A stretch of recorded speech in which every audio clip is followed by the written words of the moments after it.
ఓం నమో వెంకటేశాయ. అందరికీ నమస్కారం అండి. అందరూ కూడా క్షీరాబ్ది ద్వాదశి రోజున తులసి కళ్యాణం చేసుకొని ఉంటారని, అదేవిధంగా తులసి కళ్యాణం చేసుకొని తులసి నారాయణ అనుగ్రహం పొంది ఉంటారని అనుకుంటున్నాను. ఇక మనం క్షీరాబ్ది ద్వాదశి తులసి కళ్యాణం అయితే అందరం జరుపుకున్నాము. ఇక మనం పౌర్ణమి కోసం అయితే ఎదురు చూస్తూ ఉన్నామండి. కార్తీక మాసం హరిహర దేవుళ్లకు అంకితం చేయబడింది. ఈ మాసం మొత్తం కూడా కార్తీక మాసంలో వచ్చే పౌర్ణమికి ఎంతో ప్రాముఖ్యత ఉన్నది. దీన్ని త్రిపుర పౌర్ణమి, కార్తీక పౌర్ణమి అని కూడా అంటారు. ఈ 2024వ సంవత్సరంలో కార్తీక పౌర్ణమి ఎప్పుడు జరుపుకోవాలి? నవంబర్ 15 శుక్రవారం జరుపుకోవాలా, లేక నవంబర్ 16 శనివారం జరుపుకోవాలా? కార్తీక పౌర్ణమి ప్రాముఖ్యత ఏంటి అనే ఇన్ఫర్మేషన్ మొత్తం కూడా మనం ఈ వీడియోలో తెలుసుకుందాం. కార్తీక మాసంలో హరిహరులకు అంటే విష్ణువుకు, శివయ్యకు ప్రత్యేక పూజలు నిర్వహిస్తారు. కార్తీక మాసంలో పవిత్రంగా నదీ స్నానం, దీపారాధన, దీపదానాలకు ఎంతో ప్రాముఖ్యత ఉన్నది. ఈ మాసంలో చెరువులు, బావులు, కాలువల్లో నీరు సూర్యకిరణాల ప్రభావంతో మరింత బలపడుతుంది అని చెప్పి పురాణాల్లో ఉన్నదండి. ఇక కార్తీక మాసంలో వచ్చే పౌర్ణమికి చాలా ప్రత్యేకత ఉన్నది. కార్తీక పౌర్ణమి రోజున సూర్యోదయానికంటే ముందే నిద్రలేచి పవిత్ర నదుల్లో ప్రవహించే నీటిలో స్నానం చేయాలి. ఒకవేళ మీకు పవిత్ర నదుల్లో స్నానం చేయడానికి వీలు కాకపోతే స్నానం చేసే నీటిలోనే గంగాజలం కొద్దిగా వేసుకొని స్నానం చేసుకోవచ్చు. గంగాజలం ఇప్పుడు మనకు అన్ని పూజా స్టోర్స్లో కూడా అందుబాటులో ఉన్నదండి. స్నానం చేసిన తర్వాత ఉదయం పూట స్నాన అనంతరం మన ఇంట్లో పూజా మందిరంలో తులసి అమ్మ దగ్గర గడపకు ఇరువైపులా దీపాలు వెలిగించాలి. మీకు వీలైనట్లయితే కనుక దగ్గరలో దేవాలయం ఉంటే అక్కడ కూడా వెళ్ళి దీపారాధన చేసి లక్ష్మీదేవిని, విష్ణువుని పూజించాలి. వీలైతే ఉపవాసం ఉండి ఎప్పుడూ కూడా ఉపవాసం ఉండవచ్చండి. ఎప్పుడూ కూడా కటిక ఉపవాసం ఉండకూడదు. పాలు, పండ్లు కూడా తీసుకోవచ్చు. చిన్నపిల్లలు, వయసు పైబడిన వారు ఉపవాసం ఉండలేరు. అలాగే గర్భిణీ స్త్రీలు కూడా ఉపవాసం ఉండవలసిన అవసరం అయితే లేదు. పిల్లలు, ముసలివాళ్ళు, గర్భిణీ స్త్రీలు కాకుండా మిగిలిన వాళ్ళు పాలు, పండ్లు తీసుకొని పగలంతా ఉపవాసం ఉండి దేవుణ్ణి స్మరిస్తూ కార్తీక పురాణం చదువుకోవాలండి. కార్తీక పురాణం మనకి ఈ నెల మొత్తం కూడా చాలా విశేషమైనది. ఒక్కొక్క అధ్యాయం ఒక్కొక్క రోజున ఈ 30 రోజులు కూడా చదువుకోవాలి. కార్తీక పురాణంలో మనకి తెలియని విషయాలు చాలా ఉన్నవి. నదీ స్నాన ప్రాముఖ్యత, తులసీదేవి ఆరాధన, వాటికి సంబంధించి కార్తీక సోమవారంకి సంబంధించినటువంటి ఇన్ఫర్మేషన్, అంటే ఏ రోజు ఏ పూజ చేస్తే ఏ విశేషం అని చెప్పేసి కార్తీక పురాణంలో మనకి చాలా చాలా తెలుస్తుంది. వీలైన ప్రతి ఒక్కళ్ళు కూడా ప్రతిరోజు కూడా కార్తీక పురాణం రోజుకొక అధ్యాయం చొప్పున చదువుకోండి. ఒకవేళ చదువుకోవడం రాకపోతే మన పండితులు ఇప్పుడు యూట్యూబ్లోనే రోజుకొక అధ్యాయం కార్తీక పురాణం చెప్తున్నారు. యూట్యూబ్లో ప్లే చేసుకొని కూడా మనం వినవచ్చు. ఇక ఆ రోజున కొంచెం టీవీకి దూరంగా ఉంటూ దేవునికి దగ్గరగా ఉండి దేవుణ్ణి స్మరిస్తూ దేవుని పాటలు పాడుకుంటూ దేవునికి సంబంధించిన నామాలు వచ్చినవే చెప్పుకుంటూ ఆ రోజంతా దేవుని సన్నిధిలో గడపాలండి. దేవుని సన్నిధిలో గడిపిన తరువాత మరలా సాయంత్రం ఉంటుంది కదా, చంద్రోదయం తరువాత ఇంట్లో పూజ చేసుకొని దేవాలయం వెళ్ళి ఈరోజు అందరూ కూడా 365 ఒత్తులు వెలిగిస్తారు. అదేవిధంగా దీపదానం కూడా చేస్తారండి. మీకు వీలుంటే గుడిలోకి వెళ్ళి 365 ఒత్తులు వెలిగించాలి. ఒకవేళ గుడిలో కనుక మీరు ఒత్తులు వెలిగించడం వీలు లేకపోతే మన ఇంట్లో ఉండే తులసమ్మ దగ్గర అయినా సరే 365 ఒత్తులు వెలిగించాలండి.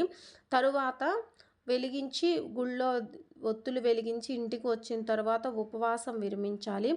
ఒకవేళ ఆరోగ్యరీత్యా ఎవరైనా ఉపవాసం ఉండలేకపోయినట్లయితే కనుక వాళ్ళు సాత్వికమైనటువంటి ఆహారం తీసుకొని సాయంత్రం గుడికి వెళ్ళేసి 365 ఒత్తులైతే వెలిగించవచ్చు. సాత్వికమైన ఆహారం అంటే ఉల్లి, వెల్లుల్లి లాంటివి తగలకుండా తిని సాయంత్రం దీపాలు వెలిగించవచ్చండి.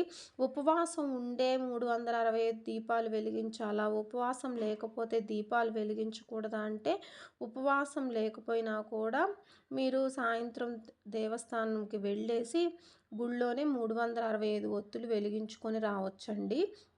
ఇక మనకి శివాలయాల్లో జ్వాలా తోరణం చేస్తారండి. కొంతమంది కార్తీక పౌర్ణమి రోజుల్లో ఇంట్లో సత్యనారాయణ పూజ చేసుకుంటారు. కొంతమంది ఇంట్లో వీలు కాకపోతే మనకి ఇప్పుడు ద టెంపుల్స్‌లోనే 50 రూపీస్, 100 రూపీస్ కట్టినట్లయితే గనక సామూహిక సత్యనారాయణ వ్రతం అని చెప్పేసి చేస్తారండి. మీకు వీలైతే దగ్గరలో ఎక్కడైనా ఇట్లా చేస్తున్నట్లయితే గనక అమౌంట్ పే చేసి ఆ సామూహిక సత్యనారాయణ వ్రతంలో పాల్గొనవచ్చండి. మీ వీలు చూసుకొని మీకు ఏ విధంగా వీలైతే ఆ విధంగా చేసుకోండి. ఇంకా మనకి కార్తీక పౌర్ణమి ఈ 2024 సంవత్సరంలో ఎప్పుడు వచ్చింది? ఏంటి? అని చెప్పేసి ఆల్రెడీ అందరికీ కూడా డౌట్ ఉన్నది కదా! సో, ఇప్పుడు మనకి ఈ కార్తీక పౌర్ణమి ఈ 2024 సంవత్సరంలో ఎప్పుడు వచ్చింది? ఏంటి? అని చెప్పేసి చూద్దాము. మనకి కార్తీక పౌర్ణమి 2024 సంవత్సరంలో నవంబర్ 15వ తేదీ శుక్రవారం ఉదయం 6:19 నుండి నవంబర్ 16వ తేదీ శనివారం మధ్యాహ్నం 2:58 వరకు ఉన్నదండి. మనం ప్రతి పండుగను కూడా సూర్యోదయంతో ఏ తిథి ఉంటే ఆ తిథిని పరిగణలోకి తీసుకొని పూజ చేసుకుంటాము. కానీ పౌర్ణమి తిథిని సాయంకాలం ఉన్న తిథినే పరిగణలో తీసుకొని పూజ చేసుకుంటాము. అలానే ప్రతిసారి కూడా పౌర్ణమిని అలానే సంకటహర చతుర్థిని కూడా మనం సాయంకాలం ఉన్నటువంటి తిథినే పరిగణలోకి తీసుకొని పూజ చేసుకుంటాం కాబట్టి ఈ 2024 సంవత్సరంలో మనం అందరం కూడా కార్తీక పౌర్ణమిని నవంబర్ 15వ తేదీ రోజున శుక్రవారం నాడు జరుపుకుంటున్నాము. ఉపవాసం ఉండి కార్తీక దీపాలు 365 ఒత్తులు కూడా వెలిగించాలి అనుకున్న వాళ్ళు నవంబర్ 15వ తేదీ రోజున శుక్రవారం రోజు ఉపవాసం ఉండి దీపాలు వెలిగించాలి. మనం 365 ఒత్తులు వెలిగిస్తాం కదా అండి. ఆ 365 ఒత్తులు వెలిగించేటప్పుడు అవి త్వరగా కూడా వెలిగించడానికి రాదు. అట్లాంటప్పుడు ఏంటంటే కర్పూరం ఉంటుంది కదా! ఆ కర్పూరాన్ని చేత్తో నలిపి ఆ ఒత్తి పైన ఇట్లా చల్లేసి వెలిగించినట్లయితే గనక తొందరగా వెలుగుతాయి. చాలాసేపు కూడా మనకి కాంతివంతంగా ప్రకాశిస్తాయండి. అదేవిధంగా వీలైతే గనక మీరు దాన ధర్మాలు చేయడానికి ప్రయత్నించండి. ఏదైనా సరే మీ వీలు ఏదిచ్చినా కానీ పర్లేదు. ఏదో ఒకటి మీకు వీలున్నది స్వీటో ఏదైనా సరే మీకు దగ్గరలో ఎవరైనా ఉంటారు కదా! వాళ్ళకి ఏదైనా సరే పంచండి. ఈరోజు పంచినట్లయితే గనక మంచిదవుతుంది. ఇక దీపాలు వెలిగించేటప్పుడైతే గుళ్ళో చాలా హడావుడి ఉంటుందండి. ఎందుకంటే అందరూ కూడా ఇంట్లో కంటే కూడా గుళ్ళో వెలిగించాలని చెప్పేసి అనుకుంటాం. ఇప్పుడు మనం కూడా అలానే అనుకుంటాం కదా! గుళ్ళోనే వెలిగిద్దాము అని చెప్పేసి మనం ఏ విధంగా అనుకుంటామో ప్రతి ఒక్కరూ కూడా గుళ్ళోనే దీపాలు వెలిగించాలి అనే ఉద్దేశంతో వస్తారు. చాలా హడావుడిగా ఉంటుంది. దీపాలన్నీ కూడా చాలా పెట్టుంటాయి. ఆడవాళ్ళైతే కనుక కొంచెం జాగ్రత్తగా ఆ చీరని పైకి పెట్టుకొని అదేవిధంగా చీర కొంగు ఉంటుంది కదా! దాన్ని ముందుకి దోపుకొని జాగ్రత్తగా చూసుకొని జాగ్రత్తగా దీపాల దగ్గరికి కొంచెం దగ్గర కాకుండా కొంచెం చూసుకొని చుట్టుపక్కలంతా కూడా జాగ్రత్తగా దీపాలైతే వెలిగించండి. మీరందరూ కూడా ఉపవాసం ఉండి ఈ కార్తీక మాసంలో వచ్చేటువంటి కార్తీక పౌర్ణమిని చేసుకొని అందరూ కూడా ఒత్తులు వెలిగించుకొని పూజ బాగా చేసుకొని అందరూ కూడా ఆ శివకేశవుల అనుగ్రహం పొందాలని కోరుకుంటున్నానండి. శ్రీమాత్రే నమః.